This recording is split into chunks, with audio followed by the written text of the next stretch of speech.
Palo Alto High School, and I'll be going to Princeton next year.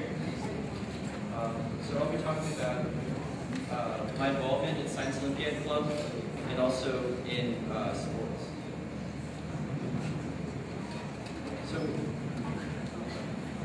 So in Science Olympiad, I was the club president, and I participated in Science Bowl, Wonder Cup, and Science Olympiad and Physics Olympiad.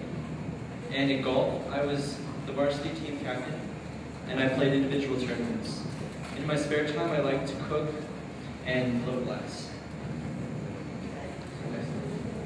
So in science competitions, I placed them in the National Science Bowl. I won 20 individual Science Olympiad medals. I was the Wonder Cup member of the Wonder Cup championship team, and a 2-time Physics Olympiad qualifier. So here are some of the benefits of science competitions.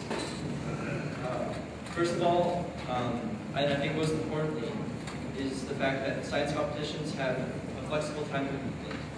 So if you're really interested in science competitions, you can spend a lot of time like I did and go really far into them. Or you can, if you just want to explore them, just show up for a competition. And you can just show up to a competition and participate. Next, it'll help you with science classes because because you learn about the same topics.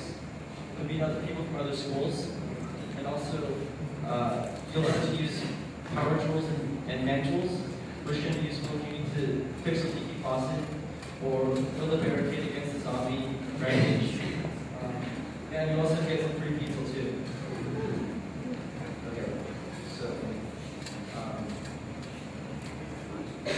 so to get started in science competitions, you can just probably join whatever club your school has. Because as a freshman, I didn't really know that I wanted to do science competitions. So I joined the club on the last possible day, and my preparation for the competition consisted mostly of reading Wikipedia on the last day. And so that just goes to show that you don't really need to be intense about things from the very start. As long as you find what you're really interested in and get started, that's enough. So next, sports. So I played golf in high school, and I was the varsity team captain.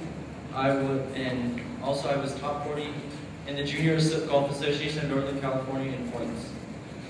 So I spent about 20 hours a week on golf. And I also played frisbee and soccer a little bit after school. So the benefits of sports. So there are a lot of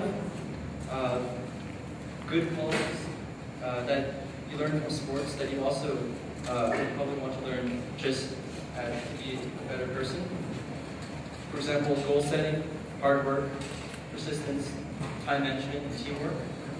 But the difference between sports and academic activities is that when you play sports, you involve both your mind as well as your body.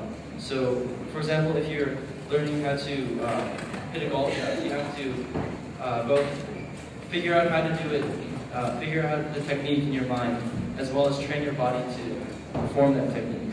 So you learn both the physical and the mental side, which is a different kind of learning from just studying. And also it gives you exercise, which is really important if you want to avoid heart disease or so they say.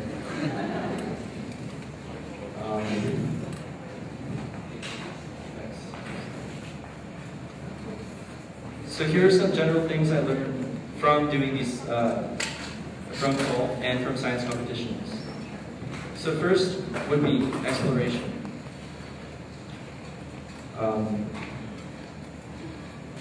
So when you go to high school, there will be all sorts of different clubs that you can sign up for and different sports you can play.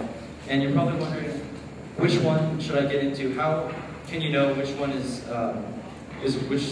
how do you know what you like? So for one, you can look at your interests. Maybe you like arguing with your parents. So you can maybe join debate. Or If you like beating people up, you can probably join wrestling too. So, a lot of these things, you don't actually have to get too far into them to try them. And you might just find what you love.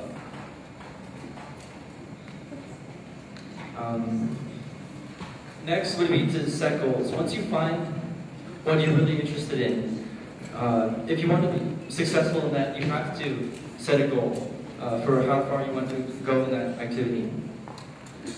For example, sometimes I see people in the gym, they go there, they stretch, they fool around with the weights for about 20 minutes and they leave. And I see this as a lack of commitment to becoming like either stronger or fitter.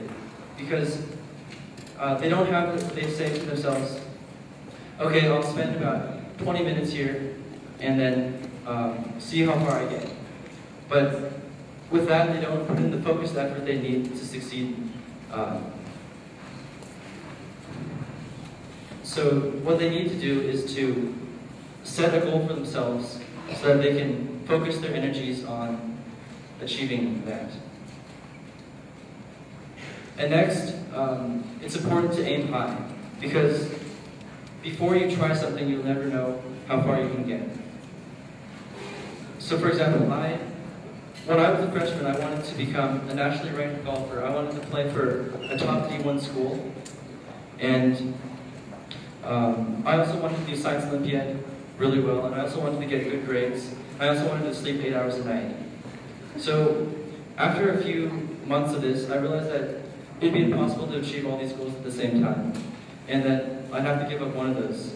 So I decided to lower my sights and to settle for a lower level of golf. But in the end, it was a good thing that I aimed so unrealistically high, because then I knew how far my boundaries were, and I achieved as much as I think I could.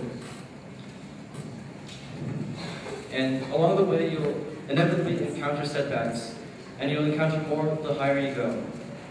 And the important thing is to accept those setbacks as part of the process, and not to get too caught up in your competitors, and focus on improving yourself.